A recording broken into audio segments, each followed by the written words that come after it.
Welcome back po muli sa aking channel. Kung first time po ninyong manood, don't forget to click like and subscribe. Eto naman, wala pa rin pong humility sa puso itong si Carlos Yulo.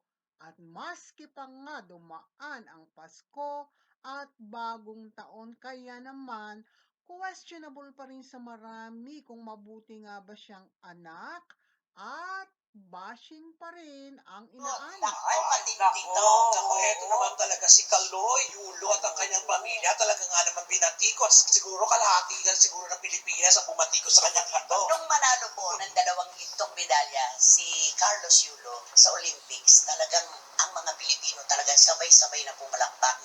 Puring-puri siya at talagang isinulat naman po ng batang ito ang pangalan ng Pilipinas sa mapa ng mundo. Pero pagbalik niya dito, dun po nagsimula yung mga issue. Yung pagkagusto sa kanya ng ating mga kababayan na bahiran po ng inis dahil sa issue nila ng kanyang pamilya. Dahil hindi sa pagkilala at pagtadaw-daw ng utang na loob sa kanyang mga magulang. At lalo namang naggalit ang ating mga kababayan sa kanyang girlfriend na si Chloe San Jose. Sama natin pala yun kasi para buo ang kwento. Kasi yung babaeng yun talagang Chloe gumawa, talaga yung gumawa rin ng inis. Nagdagdag. Oo, nagdagdag ng Yan. inis. At Oo. parang At unang inano ni Aling Angelica, di ba? Doon nagsimula ang lahat. Nagsimula na dahil Ipinagtanggol ni Kaloy. Oo. Ginagaw daw ang pagpamahal sa At pamilya. dumaan po ang Pasko. Taon na nga. Pero wala pa rin po tayo nababalitaan na si Kaloy ay nagpakumbaba na sa kanyang pamilya.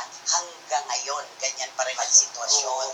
Nakakalungkot yung dalawang gintong medalya pansamantalang na isang tabi nung issue nila ng kanyang pamilya. Totoo. Lahat yung atensyon ng mga tao.